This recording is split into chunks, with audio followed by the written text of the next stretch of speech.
جس نے دیکھا کہ مجھے جو میں نے سر پہ روٹیاں رکھی ہوئی ہیں جس کو پرندے نوچ کے لے کے جا رہے ہیں، اب اس کا بھی اپنے عہدے کے مطابق ہی خواب تھا، اس کا کچن سے ریلیونٹ تھا، اس کا اپنے عہدے سے ریلیونٹ، لیکن خواب دونوں نے دیکھا، پریشان بھی تھے وہ کہ اس کی تعبیر کیا ہو سکتی ہے، ہم اس کی تعبیر کس سے پوچھیں، ٹھیک ہے۔ تو حضرت یوسف بھی اس عرصہ میں اسی دور میں، عرصہ دراز سے اسی زندان میں رہائش پذیر تھے، اسیر تھے، تو وہ اپنے اخلاق عالیہ، نیک نفسی اور اعلیٰ ظرفی کے باعث تمام قیدیوں کی نظروں میں بڑے محبوب اور محترم تھے۔ آپ کا یہ دستور تھا جیل کی قید کے اندر بھی کہ ہر غمزدہ کی دلداری کرتے، ہر مریض کی عیادت کے لیے تشریف لے جاتے، اگر کوئی زخمی ہوتا تو اس کی مرہم پٹی کرتے، ساری رات اپنے رب کے حضور کھڑے رہتے، اور روایات میں آتا ہے کہ بہت زیادہ روتے تھے خشیت الہی میں، کہ جو جیل خانہ کے در و دیوار ہیں وہ بھی آپ کی اس عمل کے گواہ ہیں، اور وہ بھی آہ و فغاں کرتے معلوم ہوتے تھے۔ یعنی اس قدر وہ جو اس وقت اس زندان کے اندر قیدی موجود تھے، وہ بھی آپ کی اس عفت، وہ بھی آپ کی پاکیزگی، آپ کی پاک دامنی کے گواہ تھے، اور انہوں نے بھی یہ دیکھ رکھا تھا کہ حضرت یوسف علیہ السلام کس قدر پاکیز ہیں، لہٰذا خوابوں کی تعبیر پوچھنے کے لیے وہ کسی اور کے پاس بھی جا سکتے تھے، اور انہوں نے حضرت یوسف کا انتخاب کیوں کیا؟ آپ کی اعلیٰ ظرفی، آپ کے اعلیٰ کمال کو دیکھتے ہوئے، جو آپ اس ڈیوریشن میں رہ کے لوگوں کے سامنے آپ کا کردار آیا تھا، اس وجہ سے، تو اس لیے انہوں نے آ کے کہا کہ حضرت یوسف علیہ السلام کے جب وہ پاس آئے، انہوں نے کہا ہم آپ کو محسن سمجھتے ہیں، ہمارے خواب ہم نے کچھ دیکھے ہیں، اس کی تعبیر پوچھنے کے لیے ہم آپ کی خدمت میں حاضر ہوئے۔ یعنی انہوں نے ڈائریکٹ اس لیے آ کے نہیں پوچھا کہ ان کو علم تھا کہ حضرت یوسف خوابوں کی تعبیر بتا دینے پر قادر ہیں، یا ان کو ان کا تعارف پتہ تھا کہ یہ ابن یعقوب ہیں، ابن اسحاق ہے، ابن ابراہیم ہیں، وہ تو بس آپ کا کردار دیکھتے ہوئے آئے تھے، آپ کی اعلیٰ ظرفی دیکھتے ہوئے تھے۔ یعنی معلوم یہ ہوتا ہے کہ حضرت یوسف جیل میں بھی ایسی پاکیزہ زندگی بسر کر رہے تھے کہ آپ کے پاس رہنے والے قیدی بھی آپ کو محسن کے لقب سے یاد کرتے تھے، ٹھیک ہے۔ تو اس کا ذکر ہے انا نراک من المحسنین۔ پھر آگے اگلی آیت ہے، آیت نمبر 37، قال لا یأتیکما طعام ترزقانہ الا نبأتکما بتأویلہ قبل ان یأتیکما۔ فرمایا تمہیں جو کھانا دیا جاتا ہے وہ تمہارے پاس نہیں آئے گا مگر یہ کہ اس کے آنے سے پہلے میں تمہیں خواب کی تعبیر بتا دوں۔ یعنی آپ نے فرمایا کہ اس کے بیشتر کہ تمہارا اب کا کھانا آئے، یعنی اب کی غذا آنے سے پہلے میں تمہیں تمہارے خوابوں کی تعبیر بتا دوں گا۔ اب یہاں پر آپ کا جو اصل تعارف ہے وہ زمانے والوں کے سامنے کھل کے آیا، کس طرح سے؟ پہلے آیت کا باقی کا حصہ اور ترجمہ پڑھ لیتے ہیں، پھر آپ کو بتاتی ہوں۔ آپ نے فرمایا یہ ان علموں میں سے ہے جو مجھے میرے رب نے سکھایا ہے، بے شک میں ان لوگوں کے دین کو نہ مانا جو اللہ پر ایمان نہیں لاتے اور وہ آخرت کا انکار کرنے والے ہیں، اور میں اپنے باپ دادا ابراہیم اور اسحاق اور یعقوب کے دین کی پیروی کی۔ ہمارے لیے ہرگز جائز نہیں کہ ہم کسی چیز کو اللہ کا شریک ٹھہرائیں، یہ ہم پر اور لوگوں پر اللہ کا ایک فضل ہے، مگر اکثر لوگ نہیں شکر کرتے۔ اب دیکھیں یہاں پر آپ نے اپنا حقیقی تعارف کروایا، یعنی اب سے پہلے کتنے ظلم و ستم آپ پر ہوئے، کبھی اندھیرے کنویں میں پھینکے گئے، کبھی وہاں کے مسافروں کے ہاتھ لگے، پھر ان کے ہاتھ بکے مصر کے بازار میں، پھر جو زلیخا نے آپ پر کسی بھی طرح سے تہمت لگانے کی کوشش کی، الزام تراشی کی، آپ کو اپنی طرف مائل کرنے کی کوشش کی، اور لوگوں نے آپ پر الزام بھی لگایا، زلیخا کے الزام کی وجہ سے آپ جیل خانے بھی آئے اور ایک عرصہ دراز سے یہاں پر زندگی بھی بسر کر رہے ہیں، لیکن اس ڈیوریشن میں آپ نے کبھی بھی اپنی زبان سے یہ نہیں الفاظ ادا کیے، اپنا تعارف نہیں کروایا لوگوں کو، تاکہ اللہ تبارک و تعالیٰ کی طرف سے جو حکمت تھی وہ پوری ہو سکے۔ اور وہ حکمت کیا تھی کہ پہلے تک اللہ کی طرف سے آپ کو یہی حکم تھا کہ آپ اپنے آپ کو، اپنے تعارف کو چھپا کے رکھیں، لیکن یہاں ان قیدیوں کو تعبیر بیان کرتے ہوئے سب سے پہلے آپ نے کیا کہا؟ مجھے یہ علم میرے اللہ نے سکھایا ہے۔ یعنی عاجزی دیکھیں کہ اپنی تعریف، اپنی خوبی بھی بیان کی، لیکن نسبت کس کی طرف؟ خالق دو جہاں کی، خالق ارض و مکان کی، خالق کون و مکان کی، خالق زمین و آسمان کی، کل کائنات کے خالق کی تعریف کرتے ہوئے حضرت یوسف فرماتے ہیں یہ وہ علم ہے جو مجھے میرے پروردگار نے عطا کیا ہے، میرے رب نے سکھایا ہے۔ اور پھر اپنے دین کی بات کی کہ میں نے ان لوگوں کے دین کی پیروی نہیں کی جو اللہ کے سوا کوئی اور دین مانتے ہیں، اور میں جس دین کی پیروی کرنے والا ہوں وہ کس کا ہے؟ وہ یعقوب کا دین ہے، وہ اسحاق کا دین ہے، وہ ابراہیم کا دین ہے۔ یعنی یہاں پر آپ نے حقیقی توحید کا، دعوت توحید کا جو ہے وہ آغاز کیا، جس کا حکم آپ کو اللہ کی طرف سے ہوا۔ آپ نے فرمایا یہ خوابوں کی تعبیر کا جو علم ہے یہ میرے رب نے سکھایا ہے۔ اور اس کے بعد آپ نے توحید کے موضوع پر جو سب سے پہلا خطبہ دیا، اس خطبے کی ابتدا توحید کی صداقت کے دلائل اور پھر شرک کو ترک کر دینے کی بات جو آپ نے کی، اور یہ ترغیب جو دین کی طرف لوگوں کو لانے کی تھی اس کا عام اعلان جو کیا وہ یہیں سے کیا،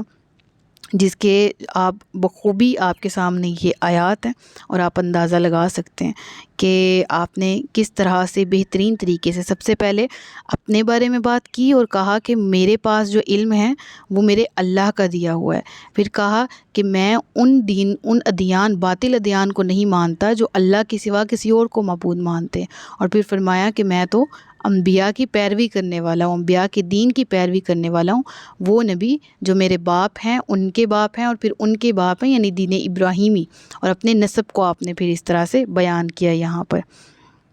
یعنی تبلیغ کا کتنا احسن انداز ہے نا یہاں پر، کہ عمدہ ترین مثال ہمارے سامنے کہ آپ نے مختلف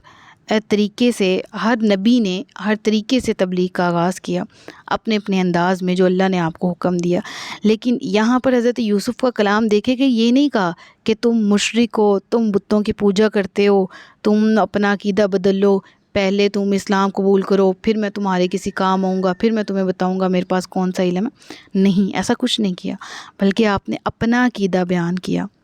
اور کہا کہ میں اس دین سے بیزار ہوں جو اللہ کے سوا کسی اور کو معبود مانتے ہیں، جو اللہ پر ایمان نہیں لاتے، جو روز قیامت کے منکر ہیں۔ ٹھیک ہے، پھر اپنے آباء و اجداد کا بتایا کہ میرے جلیل القدر آباء و اجداد کے نام سے دنیا واقف ہے، اور جن کے نام کو دنیا جانتی ہے ان کا بھی یہی عقیدہ تھا۔ کیا عقیدہ تھا؟ کہ اللہ ایک ہے، وحدہ لا شریک ہے۔ یعنی حضرت یوسف کو کتنی مشکلات کا سے واسطہ پڑا، سامنا کرنا پڑا، لیکن کسی کو یہ نہیں بتایا کہ میں کس خاندان کا چشم و چراغ ہوں۔ لیکن یہاں پر سب سے پہلے آپ نے ذکر کیا کہ میں بھی دین توحید کا قائل ہوں، میرے آباء و اجداد حضرت ابراہیم، یعقوب اور اسحاق بھی اسی عقیدہ کے پرستار تھے، ایک اللہ کی عبادت کرنے والے تھے۔ پھر اس کے بعد اگلی آیت ہم پڑھتے ہیں جس میں ذکر ہے، اے میرے قید خانے کے دونوں ساتھیوں، کیا جدا جدا رب اچھے ہیں یا ایک اللہ جو سب پر غالب ہے؟ تم اس کے سوا صرف ایسے ناموں کی عبادت کرتے ہو جو تم نے اور تمہارے باپ دادا نے تراش لیے ہیں، اللہ نے ان کی کوئی دلیل نہیں اتاری، حکم تو صرف اللہ کا ہے۔ اب یہاں پر آپ تبلیغ کس طرح سے انداز آپ کا دیکھیں کہ اپنا مسلک تو آپ نے بیان کر دیا،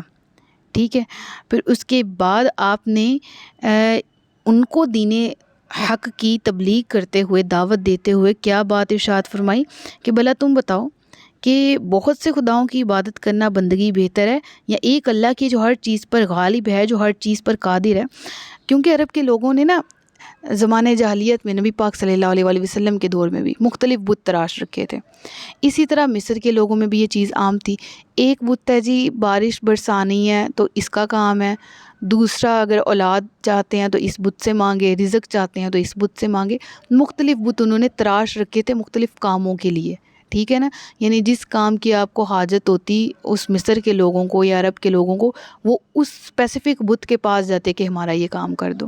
تو ہمیں یہ تاریخ مصر میں بھی ملتی ہے کہ حضرت یوسف کے دور میں بھی ایسا تھا کہ لوگوں نے مختلف بت تراش رکھے تھے، کچھ اپنے پاکٹس میں رکھتے تھے، کچھ ہم نے قرآن میں ذکر نہیں پڑھا کہ تری میں جب یعنی سمندر میں سفر کرتے تو ان کو اپنی پاکٹس میں رکھتے تھے کہ یہ ہماری آفتوں سے حفاظت کریں گے، پھر جب طوفان آتا تو بتوں کو پھینک دیتے،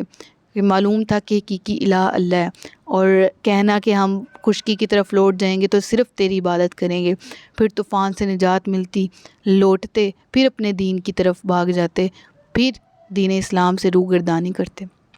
تو یہ اسی سارے سینیریو کا یہاں پر ذکر ہے کہ حضرت یوسف فرماتے ہیں زیادہ جو تم زیادہ معبود بنائے پھرتے وہ بہتر ہے یا ایک جو قادر ہے، جو جس کی قدرت تمام چیزوں کو گھیرے ہوئے ہے۔ کیا مراد ہے اس سے؟ یعنی وہ ایک الہ جو کہ تمام کام کر سکتا ہے، جو کہ تمام کام کرنے کی طاقت رکھتا ہے۔ وَإِذَا قَضَىٰ أَمْرًا فَإِنَّمَا يَقُولُ لَهُ كُن فَيَكُونُ۔ ٹھیک ہے، تو اس چیز کا ذکر کیا گیا کہ وہ تمہیں بچے بھی عطا کرتا ہے، شفا بھی دیتا ہے، رزق دینے والی ذات بھی وہ ایک، بارش بھی وہی برساتا ہے، وہ تو ہر چیز پر غالب۔ تو کیا یہ بہتر ہے کہ ایسے ایک خدا کی بندگی کا اعتراف کیا جائے جو ہر چیز پر قادر ہے، یا ایسے مختلف خداؤں کو مانا جائے جو تمہارے عقیدے کے مطابق محدود اختیار رکھتے ہیں، تھوڑا اختیار رکھتے ہیں؟ کوئی کچھ کر سکتا ہے، یعنی اگر کوئی بارش برسا سکتا ہے تو وہ اولاد نہیں دے سکتا، کوئی اولاد دے سکتا ہے تو وہ رزق نہیں دے سکتا، اس طرح۔ ٹھیک ہے، تو ان کے باطل عقیدے کی یہاں تردید کی گئی اور حق اپنانے کی یہاں دعوت دی گئی۔ اب یہاں پر کتنی پیاری آیت ہے، آیت کا یہ جو حصہ ہے، ان الحکم الا للہ، نہیں حکم مگر اللہ کا، نہیں بادشاہی مگر اللہ کی، نہیں حکومت مگر اللہ کی، دنیا کی سلطنتیں، دنیا کی عزتیں، دنیا کی حکومتیں، وَتُعِزُّ مَن تَشَاءُ وَتُذِلُّ مَن تَشَاءُ۔ رب فرماتا ہے تُؤْتِي الْمُلْكَ مَن تَشَاءُ وَتُعِزُّ مَن تَشَاءُ وَتُذِلُّ مَن تَشَاءُ بِيَدِكَ الْخَيْرُ إِنَّكَ عَلَىٰ كُلِّ شَيْءٍ قَدِيرٌ۔ یہ تو دنیاوی حکومتیں ہیں نا جو آتی جاتی بدلتی ہیں، لیکن حقیقی حکومت، حقیقی حکم جو ہو کر رہنا ہے، وہ کام جو اللہ نے طے کیا ہے، اس کو، اس امر کو مکمل ہونا ہی ہے، وہ کس کے لیے ہے؟ وہ خالص اللہ کے لیے ہے۔ توحید کے لائق کون ہے؟ صرف اللہ۔ قادر کون ہے؟ صرف اللہ۔ حکومت کس کی؟ صرف اللہ کی۔ اور بروز قیامت بھی جب تمام حکومتیں، تمام دنیا کی یہ جو آسائشیں ہیں اور یہ دنیاوی لوگ جو رہائش پذیر ہیں یہاں پر، ہم سب سمیت جو کہتے ہیں کہ شاید ہمیں ہمارا یہ جو مال ہے وہ ہمیں بچا لے گا بروز قیامت سے، یحسب ان مالہ اخلدا، کہ گمان یہی کرتے ہیں ہم بھی کہ ہمارا مال شاید ہمیں دنیا میں ساری زندگی رکھے گا، لیکن حقیقت ایسی نہیں۔ جو حقیقت ہے وہ یہ آیت، اس آیت کا ورد بھی کرتے چلتے پھرتے کیا کریں۔ یہ آیت آپ کا توکل بڑھاتی ہے، یہ آیت آپ کی، یہ جو آیت کا حصہ ہے یہ آپ کی اللہ سے محبت بڑھاتا ہے، یہ آپ کی انزائٹی کو کم کرتا ہے کہ حکومت تو صرف اللہ کی ہے، وہ کسی کے ساتھ زیادتی نہیں ہونے دیتا، وہ ناانصافی نہیں ہونے دیتا، وہ ظلم نہیں ہونے دیتا، وہ خود ظلم سے پاک ہے۔ ٹھیک ہے، تو پڑھتے رہا کریں، مجھے تو بہت سکون ملتا ہے اس کا ورد کر کے۔ اللہ تعالیٰ ہم سب کو وہ قلبی سکون عطا کرے۔ پھر کہا اس نے حکم دیا ہے کہ اس کے سوا کسی کی عبادت نہ کرو، یہ سیدھا دین ہے۔ اس کے بعد ارشاد فرمایا لیکن اکثر لوگ نہیں جانتے، یعنی اب یہاں پر تبلیغ کا جو صاف طور پر آپ نے اظہار کر دیا اور کہا کہ وہ اللہ ایک ہے، اس کے سوا کسی اور کی عبادت نہ کرو۔ وہ ایک اللہ ہے جو تمام عبادتوں کے لائق، تمام بلندیوں والا، اور تمام قسم کی تعریفیں اسی کے لیے ہیں۔ پھر اس کے بعد فرمایا اے قید خانے کے ساتھی، دونوں ساتھیوں، تم میں ایک تو اپنے بادشاہ کو شراب پلائے گا اور جہاں تک دوسرے کا تعلق ہے تو اسے سولی دے دی جائے گی، پھر پرندے اس کا سر کھائیں گے۔ اس کام کا فیصلہ ہو چکا ہے جس کے بارے میں تم نے پوچھا تھا۔ ٹھیک ہے، یعنی وہ جو پہلے والے جس شخص نے دیکھا نا، وہ روایت میں آتا ہے اس نے اپنے آپ کو انگور نچوڑتے دیکھا تھا اور بادشاہ کے منہ میں وہ جا رہے ہیں، اس طرح سے۔ یہ ڈیٹیل میں نے کسی اور جگہ پڑھی تھی۔ بہرحال قرآن کی آیتوں میں جو وضاحت ہے وہی آپ کے سامنے بیان کروں گی کہ حضرت یوسف نے کہا کہ جو پہلا شخص ہے جس نے اپنے آپ کو دیکھا تھا کہ وہ شراب نچوڑ ہے، وہ اس کا عہدہ دوبارہ سے بحال ہو جائے گا، وہ دوبارہ سے اس قید سے نکل جائے گا اور بادشاہ اسے اس کے عہدے پر دوبارہ فائز کر دے گا۔ اور جو دوسرا ہے جس نے اپنے آپ کو دیکھا کہ اس نے سر پہ روٹیاں رکھی ہیں اور پرندے وہ کھا رہے ہیں، تو دیٹ مینس کہ اس کو سولی دے دی جائے گی اور اس کا سر پرندے کھائیں گے۔ اس کام کا فیصلہ ہو چکا ہے۔ اور فرمایا کہ اس کام کا فیصلہ ہو چکا ہے،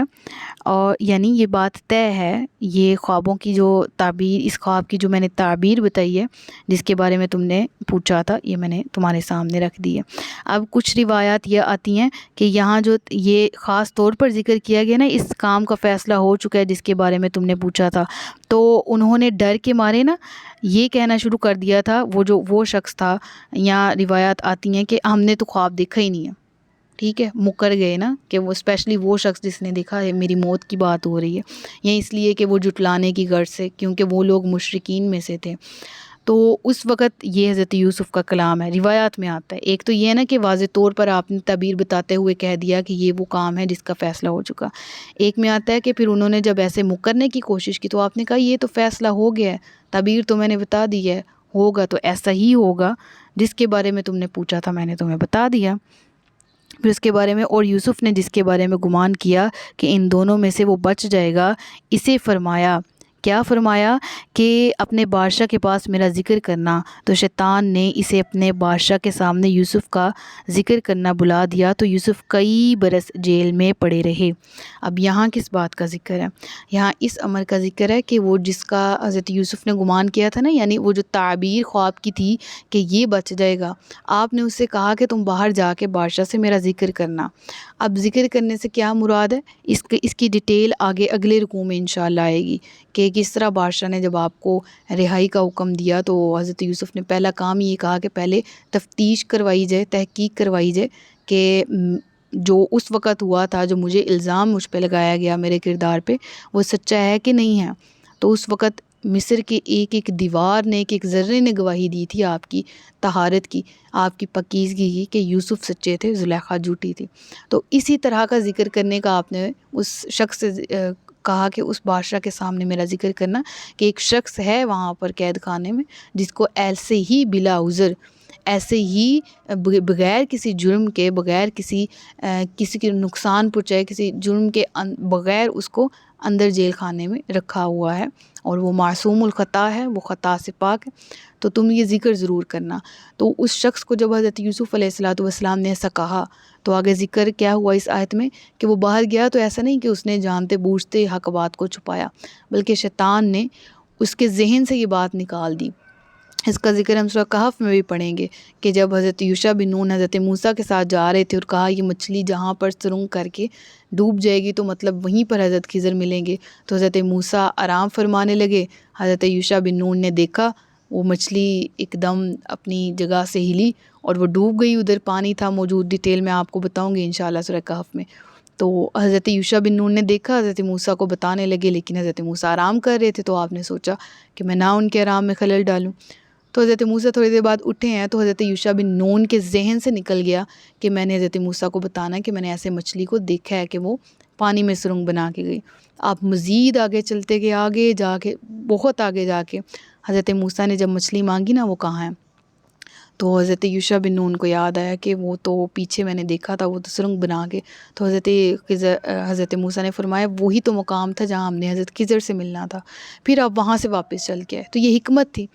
تو اس وقت وہاں بھی ذکر ہے کہ شیطان نے ان کے ذہن سے، یعنی حضرت یوشع بن نون کے ذہن سے نکال دیا۔ مراد یہ ہے کہ اس کا کام ہوتا ہے نا کہ نیکی کے کام میں، خیر کے کام میں وہ خلل ڈال سکے، تو ایسا نہیں تھا کہ حضرت یوشع بن نون نے جانتے بوجھتے ان کو نہیں اٹھایا، حضرت موسیٰ کو ان کے ذہن سے نکل گیا۔ اسی طرح اس شخص کے بھی ذہن سے نکل گیا، وہ باہر گیا اور اپنی دنیا میں مگن ہو گیا، اپنی رہائی کو وہ انجوائے کرنے لگا، اور ایک عرصہ دراز مزید گزر گیا، حضرت یوسف قید خانہ میں ہی رہے، اور یہ اللہ کی حکمت تھی، مشیت تھی، جس کو پورا ہو کر ہی رہنا تھا۔ آگے کیا ہوا، اس طرح ایک عرصہ گزر جانے کے بعد بھی اس کا ذکر ہم انشاءاللہ اگلے رکوع میں کریں گے۔ اپنا بہت سا خیال رکھیے گا، مجھے دعاؤں میں یاد رکھیے گا۔ صدق اللہ العلی العظیم و صدق رسولہ النبی الکریم و نحن علی ذلک من الشاہدین والشاکرین وما علینا الا البلاغ المبین۔ تاجدار ختم نبوت زندہ باد۔